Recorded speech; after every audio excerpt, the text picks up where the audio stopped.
তোমার ভাবি তোমাকে হলুদ মাখিয়েছে, এটা একটা জেনা। তোমার চাচা দৌদি তোমাকে হলুদ মাখিয়েছে, এটা একটা জেনা। তোমার বউ ওখানে কমিউনিটি সেন্টারে পতিতালয়ের মেয়ে হিসেবে দাঁড়িয়ে আছে, ওটা একটা জেনা।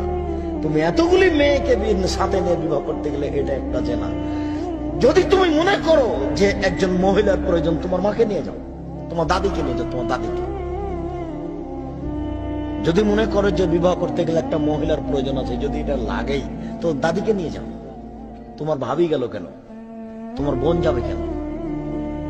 এই মহিলা যাওয়া প্রথা হারাম, মেয়েকে বায়না করা হারাম, এতগুলি বর যাত্রী যাওয়া হারাম। কমিউনিটি সেন্টারে মেয়ে বসে থাকবে, সবাই উপঢৌকন দিবে, এই নীতি হারাম। বরের জন্য এসব পোশাক তৈরি করতে হবে, এই নীতি হারাম। এই গীত গাওয়া হারাম, এই রং দেওয়া নীতি হারাম। বর যাত্রী এসেছে, তার জন্য বিবাহ ঘেরা হচ্ছে ফিতে দিয়ে, ফিতে কেটে দিয়ে টাকা দিয়ে ওরা ভিতরে ঢুকবে, এই নীতি হারাম।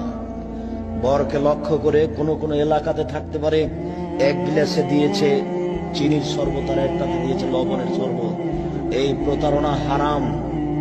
একটা পানে দেওয়া আছে মিষ্টি আর একটা পানে দেওয়া আছে লবণ বা আরো কিছু, এই প্রতারণা নীতি হারাম। তোমাকে এইসব নীতিতে লাথি মেরে কবর দিতে হবে, এই জন্য তুমি জন্ম নিয়েছ। সম্মানিত উপস্থিতি, বিবাহকে লক্ষ্য করে যা কিছু করা হচ্ছে সবই হারাম। এরপরে বিবাহের বৈঠকে বসা হোক, মোহর নির্ধারণ হবে। মেয়ের কাছে বিবাহ পড়ানো না যায়, মেয়ের কাছে বিবাহ পড়ানো হারাম।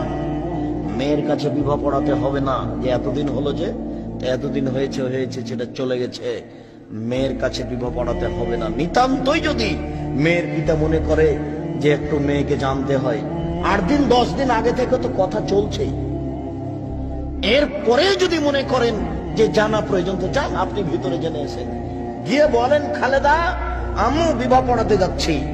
যদি চুপ থাকে আসেন, যদি হেসে উঠে আসেন, যদি বলে আব্বা যান আসেন।